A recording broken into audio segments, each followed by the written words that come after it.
Let me say first of all that I'm happy to see so many persons here today. I'm not sure if it is for the food or if it's for the speech, but nevertheless, I'm happy to see so many of you here.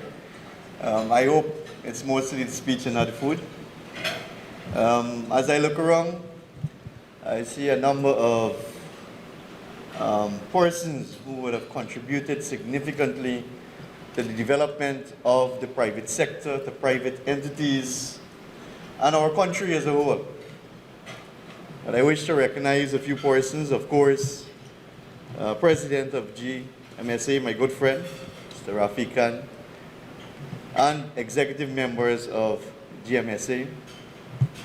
Our very own, I say very own because I believe at some point in time, High Commissioner Jane Miller will want to stay in Guyana. High Commissioner to Guyana, UK High Commissioner to Guyana. I want to recognize Dr. Mahendra Sharma, from head of the GEA, Guyana Energy Agency, and his wife, Marcia. Also, I wish to recognize the members of the Private Sector Commission who are here with us today, also from the GCCI, and the many industries that are being represented here this afternoon. It is indeed an honor and a pleasure for me to speak at this luncheon on behalf of the GMSA. And I noticed the topic that I'm supposed to be speaking on is value added in the natural resources sector. When I was asked to speak at this function, myself and Mr. Khan had a discussion as to what do you think is pertinent or what is important and what do we need to promote in Guyana other than oil and gas. As a matter of fact, I'm a bit relieved that I'm not speaking too much on oil and gas today, or it is not an oil and gas conference, because we have had quite a few of those conferences over the last year or so. Sometimes it's a relief to speak on mining or logging or other sectors too. And having said that, I want to once again reinforce our government's commitment to the development of the non-oil sector. Our President, President Ali, have mentioned this on several occasions. And as a government, we are committed to ensuring that we develop the non-oil sector, like forestry, like mining, agriculture, which will play a major role as we move forward as a country and as we finally realize our potential as the breadbasket of the Caribbean. I'm sure you were following the heads of government meeting, the CARICOM heads of government meeting, and you would have seen that agriculture actually took center stage, led by none other than our president, President Ali. And Guyana has been leading over the last year or two in terms of promoting agriculture in the Caribbean. And there are obvious reasons why we believe that Guyana should be the leader in agriculture in the Caribbean. Now, it is easy for any oil and gas or new oil and gas nation to make that dreaded mistake of focusing only on oil and gas at the expense of the other sectors. Sectors which would have brought us to where we are today as a country. Mining, logging, agriculture, construction, tourism, and that is another sector that we believe that has significant potential to develop businesses and opportunities for Guyana and for Guyanese. And you would see in the years to come, as we move forward, that agriculture, tourism, and the other non-oil sector would receive the necessary incentives, attention, and management, prudent management, to ensure that we grow those sectors and grow those sectors in a way that it presents opportunities to Guyanese investors, and investors who may come from beyond our borders. And having said that, I know there are many questions regarding the local content legislation and whether the local content legislation is actually designed to debar investors from coming into Guyana.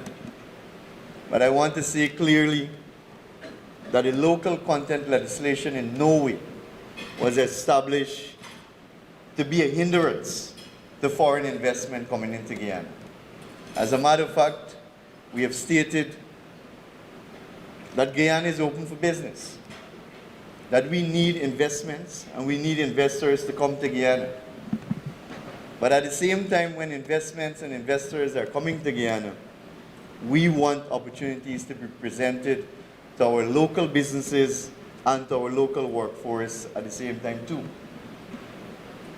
So whether it's through partnership, whether it's through joint ventures, whether it's through creating employment and other opportunities, we welcome investors from outside or beyond our borders in all sectors.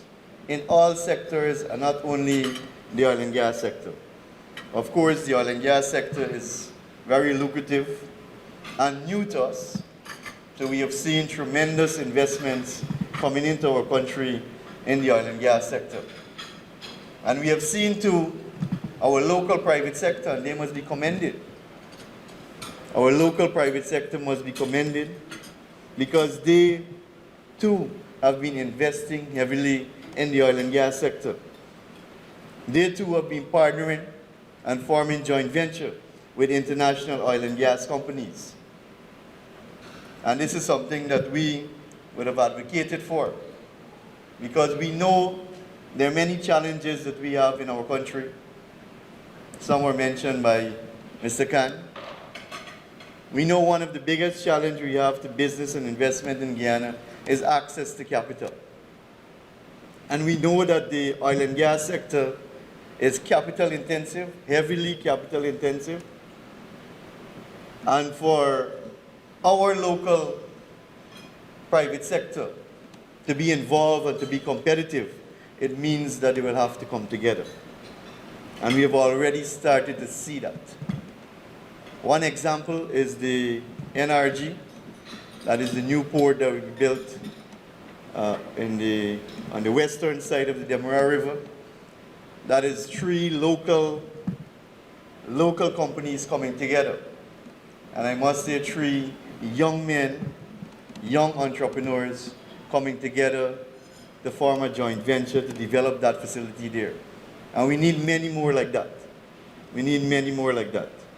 So while we will work with investors from abroad and Guyana to develop the oil and gas sector, we will continue to do the same to ensure that the non-oil sector is kept alive and that we don't suffer from what we term the Dutch disease. But the Dutch disease, as we know, it can take different forms too. It is not only killing a sector at the expense of oil and gas. But for example, with our local content legislation, in that schedule in the local content legislation, there is a target of 75% of food. 75% of food must be purchased from local suppliers, from Guyanese businesses. Now, if we don't work towards increasing our production, then that can create an issue for us too. And that can create an issue for our locals. When you go to the marketplaces, or when you go in the villages that you usually buy your fresh vegetables or fruits from. And that is why we have been pushing the agriculture sector so much. Because we cannot afford to be faced with the issue of shortages, and we know what shortages can cause, because we are seeing that right now, we are experiencing that right now with the high cost of living. So we have been working on all fronts to address all these issues. For example, the boom in infrastructure, the boom in construction has resulted in higher demands for local building materials.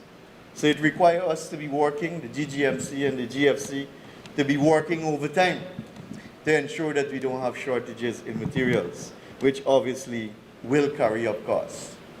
And that is something that we have to prevent, because we are now supplying, or we have positioned ourselves to be supplying the oil and gas sector.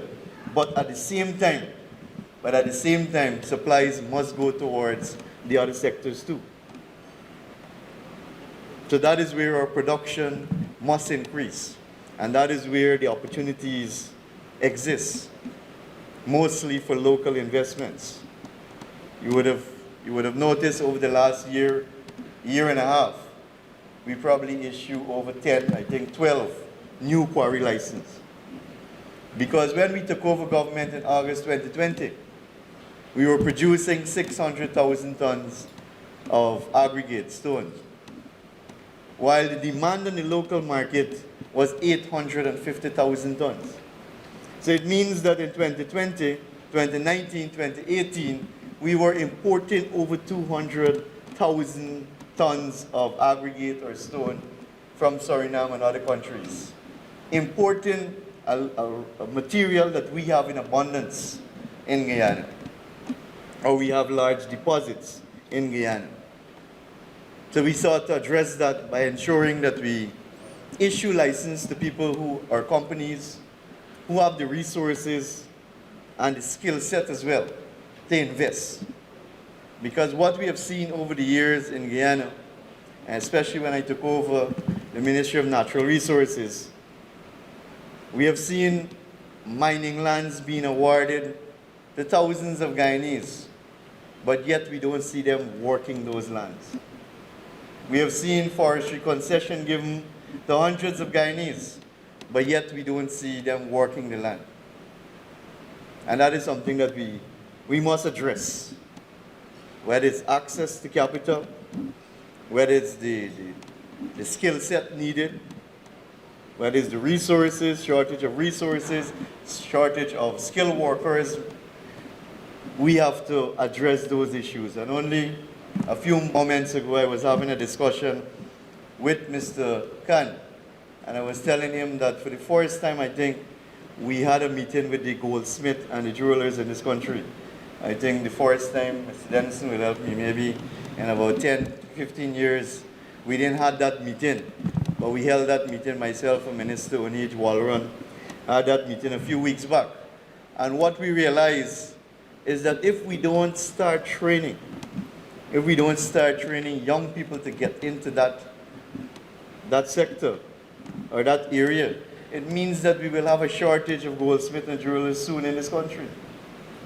So we took the initiative, GGMC, took the initiative that we are going to start a training program through the mining school at GGMC to train first batch, maybe 12 to 15 young persons drawn from around the country already.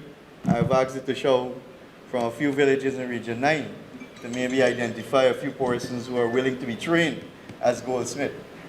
Mr. Khan was mentioning the joinery trade. Soon we won't have people working in those areas because the skilled people are either migrated or they would have aged over a period of time.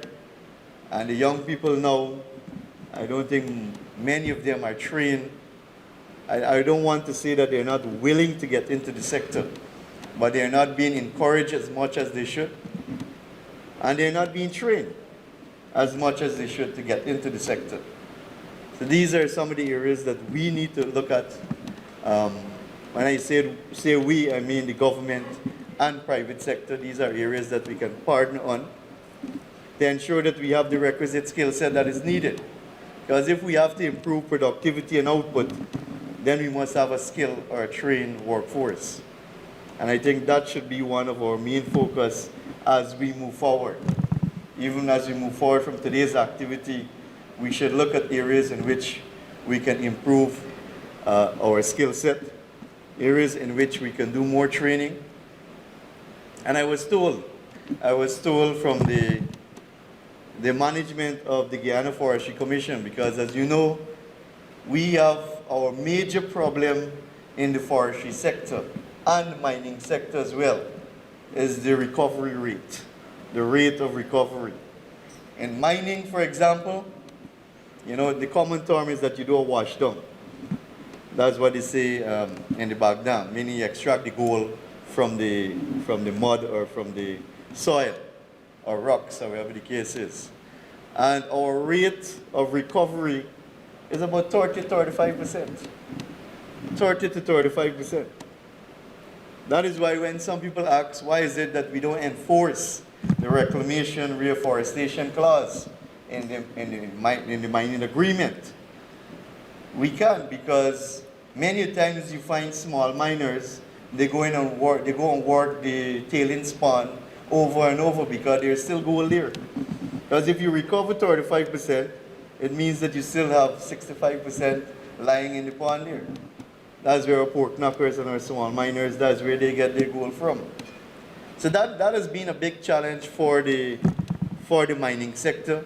Maybe we have to start doing things differently.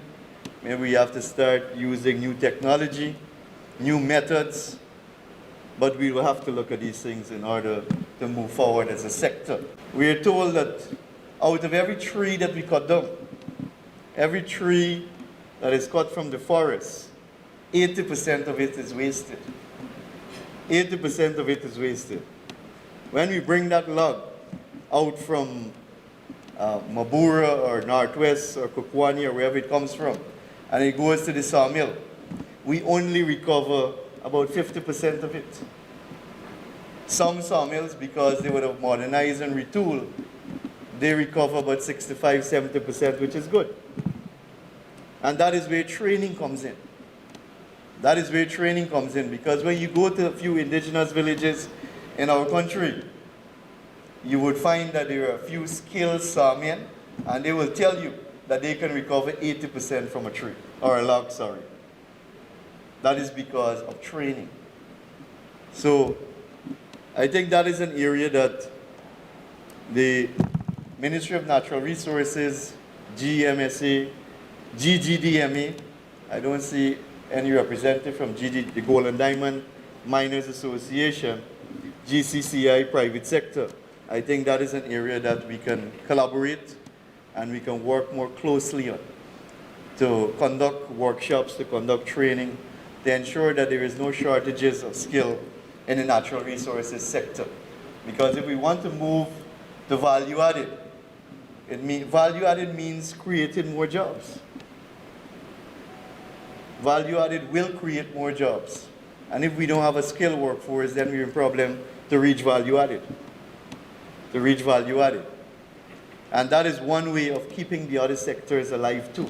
That is one way of keeping the sectors productive as we move forward, especially in the current situation that we're faced with.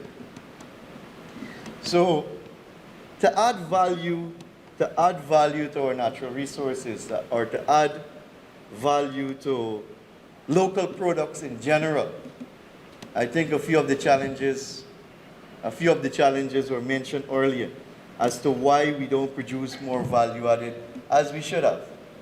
Because everywhere you go, people say, you know what, Guyana is a rich country. Why they say that? Because we have a lot of natural resources. We have gold, we have diamond, we have bauxite, we have a wonderful forest, we have sand, we have loam. But why is it that Guyana has not really realized its true potential from its natural resources? It is because for too long, we have been exporting raw materials instead of value-added products. For decades, we have been doing that. And I can just cite one example.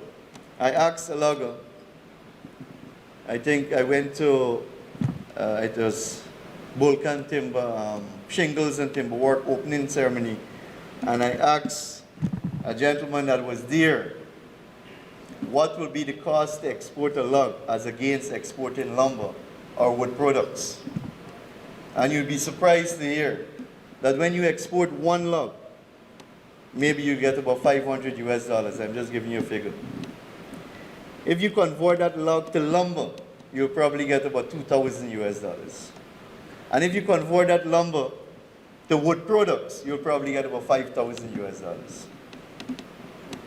So that is the opportunity that exists for us here in Guyana, because we haven't truly realized our potential in the value-added sector. And this is across all sectors. In the agriculture sector, we export cherry and orange to other countries, and then we buy back the juice. That's a fact. We've been doing that for years now. We export the logs, and then we buy back the fancy furniture. We export our raw gold, and then we buy back the refined gold or the refined jewelry. We export our bauxite ore, and then we import back the aluminum products. And we have been doing that for decades. But then one might ask, why is it we have not ventured into value added since those days? And I think a few of the challenges were raised earlier, and the number one being the cost of power generation. You ask any sawmiller, you ask any person with a processing plant, you ask any business entity, they will tell you that their number one expense, and if I may say the number one fear, is when they receive the light bill at the ending of the month. One sawmiller from Parica said, "Minister, we got to export the logs because last month my light bill was $1.5 million. $1.5 million. So that has always been one of our biggest problems. The cost of power, the reliability of power. As you know, in Guyana, there is a common term, we got blackout. It doesn't mean you fall on the ground, but we say you got blackout. Right? Power outages. That's a common thing. We grew up, even I was in Borbice over the weekend, and there was a power outage, because it's Borbice, I'm told. And then we start reminiscing on the old days about the flambeau. Some of you might know the flambeau, where you just throw some kerosene in a drink bottle or a lemonade bottle, and you put a wick in it, a piece of cotton, and you light it up. Or you had if you were a bit rich, then you could have afforded the lamp with the shade, so you don't block up your roof or your house from the smoke. And even if you were a bit wealthier, then you could have afforded the gas lamp. I don't know how many persons can remember that. But I can recall in Borbice that when you have a wedding or a big celebration, you rent a gas lamp, because for some reason or the other you will get blackout or power outages.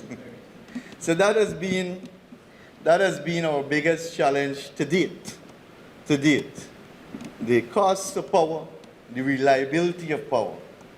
And now in the context of climate change and the conversation that we're having worldwide on climate change, how clean is the power generation too? The emission from power generation. Even though we don't have such a big problem in Guyana, because Guyana is not only carbon neutral, but I think we are in the negative, meaning that all the carbon dioxide that we emit from our cars, from our factories, our forest has the ability to trap it or sequester it, right? And even more than that. I was looking at a presentation. Our forest in Guyana, which covers 86 to 87% of Guyana, is covered in forests. It has the ability to capture 19.5 gigaton of carbon dioxide. 19.5 gigaton. And the amount of carbon that is emitted worldwide for power generation is about 13 gigaton. The entire world's power generation, all the carbon, only from power generation, Guyana's forests can capture all of that, and even more. That is why you must know the emphasis that we're placing on the Low Carbon Development Strategy 2030, because our forest is valuable. It is valuable. For years, our people have lived off of the forest, or animals have lived off of the forest, but it is time, and we believe that now is the right time that our country can earn from our forests too. We have already done so prior to 2015. with the $250 million from Norway. And we believe that we can earn much more than that. Because as a small country, Guyana is playing a leading role in terms of saving the world. That is how significant it is. We might not look at it as being that significant or that important, but Guyana is playing a significant role in saving the world and providing oxygen for our people and helping against climate change. And Mr. Khan will tell you we have one of the lowest deforestation rate in the world. One of the lowest deforestation rate in the world. So our forest is properly managed, and it is worth a lot. It is worth a lot. So the low carbon development strategy, before I go back to the power generation, the low carbon development strategy, and I want to state that too, because there's another misconception, especially among miners and loggers, that when the low carbon development strategy 2030 is implemented, that we will be cutting down on mining and logging. That is not so. The LCDS is not designed to stop mining or logging in Guyana. Of course, it speaks to sustainable mining and logging. It speaks to new and improved methods of mining and logging, like eliminating the use of mercury, and many other ways in which we can improve in the forestry sector too. So it never speaks to stopping in mining or logging. Those economic activities will continue. Mining and logging employs directly almost 50,000 Guyanese. Indirectly, over 100,000 people in our country with such a small population benefits either indirectly or directly from mining and logging. So it will be difficult, and it wouldn't be a smart idea for any government, especially our government, to say we're going to stop mining or logging. But of course, we will have to work with the mining and logging community to ensure that we do it in a more sustainable manner, that we use new and improved methods to carry out our economic activity. Now, when I took over, as Minister of Natural Resources, I was told by the Guyana Forestry Commission that our annual production averages around 400,000 cubic meters per year. Based on our agreement and in keeping down our deforestation rate to 0.05%, we are allowed to cut at least 1.2 million cubic meters. We have never reached 50% of our allowable cut in Guyana. So that is the scope for increasing production without hindering our position with the LCDS or with Guyana being a carbon neutral country. So there is so much scope in those sectors, mining and logging, and opportunities for investment. But if I may come back now to the question as to why we never actually ventured fully into value added. Power generation, the cost, the reliability of it, our infrastructure has also been questioned. Access to capital is another area. The expertise, technology, the skill set, these are all challenges that we would have faced over the years. And that has been a hindrance to us to getting into truly value-added products as opposed to exporting raw materials over the number of years. Our government is seeking to address the biggest issue of power generation. The gas to energy project will address that issue. The gas to energy project will deliver cheaper power. I think you would have heard it several times before that it will be at least 50% less the cost that we're paying now, commercial and residential level.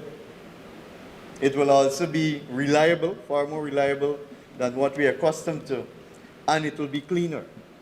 Because presently we use HFOs to generate electricity in Guyana. And those of you who know HFO, Dr. Sharon will tell you that is high pollution, high emission. So we will cut that. So the gas energy project will even cut our emission further, even further. And we're not going to stop there. We are already working towards the Amila Falls Hydro Project. So together those two projects, the gas energy giving us 250 megawatts net, and the Amila Falls Hydro Project giving us 165 megawatts, and a few three solar farms around the country, a few mini hydros, the 30,000 solar units that we're going to distribute in the hinterland region. These will all add up. In another 5 to 6 years, we will have close or a little over 500 megawatts of power in Guyana available. As it is now, our consumption at peak, is less than 150 megawatts. And we are speaking about 500 megawatts in a small country like Guyana with a small population. But of course, we are preparing for the future. We have new hotels that are being built. We have new housing schemes that are being established. We have new investments coming into Guyana every day. And if we want to promote value added, we will see significant amount of industries being established, manufacturing industrial companies being established. And that is why the Wales development area has been earmarked for that. The Wales development area is not only for the power plant or the NGL plant. There are land that will be earmarked there for industrial manufacturing development with port facility, and that is why that area was selected, because the land, you have availability of land, you have the workforce that is available there, you have access to the deepest river in Guyana. These are all reasons why we decided that we're going to site the power plant and the industrial park at the Wales area, and we'll have enough power to cater for the value-added industry for all the new developments that are coming to Guyana. Because we will see new developments coming to Guyana in almost every single sector. In almost every single sector. I mentioned also the Amila Falls Hydro Project. That is another project that we're working towards because power generation is important.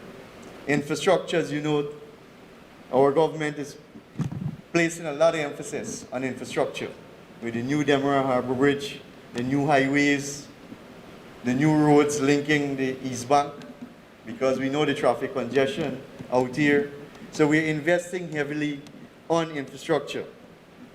Now when we venture into, or the private sector venture into value added, and we have manufacturing industrial companies coming to our country, and at the same time the government investing in public infrastructure, it means that there will be significant opportunities for everyone.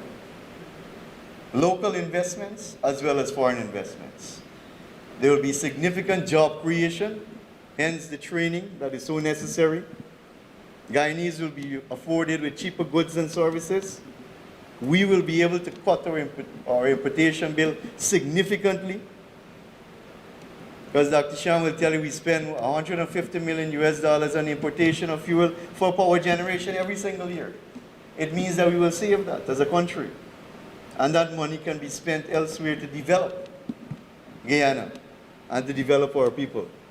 So the abundance of opportunity that exists, that is why we say that the next 8 years, I want to limit it to the 8 years because that will coincide with Dr. Ali's term as president, because the next 8 years will probably be the most exciting, transformational period in Guyana. And it is not only about oil and gas. It is not only about oil and gas. That is why we are placing so much emphasis. And that is why we are willing to work with GMSA, private sector, GCCI, GGDMA, and any other organization. And any other organization that wants to support or to venture into value-added products. Mr. Khan will tell you that we have been working very hard to ensure in the forestry sector that we move towards value-added because there are so many opportunities there. Likewise, in the mining sector, we are trying to do the same thing too. We are trying to do the same. We have been refining our gold outside of Guyana for decades now, and not in Guyana. So I just wanted to highlight, I know I was given a time, but I think I went beyond the time. So I just wanted to highlight the opportunities that exist not only in the oil and gas sector, but across all sectors. Because we, as a government, we are committed to ensuring that we grow the non-oil sector so that Guyanese can generally benefit from them. We know that the oil and gas industry, it is not labor intensive, it is more capital intensive. Most of our people are employed in logging, in mining, in agriculture, in construction, in tourism. That is where our people are employed. Because the oil and gas sector is a special skill. I need special training to get into the oil and gas sector too, which we will do because we are not going to move away from responsibility of doing that. So ladies and gentlemen, I just wanted to highlight, I can't say in those short comments, I just wanted to highlight those opportunities and the part that our government is taking to ensure that your investment is secure and that you realize the benefits that you're looking for when you invest in Guyana. Thank you.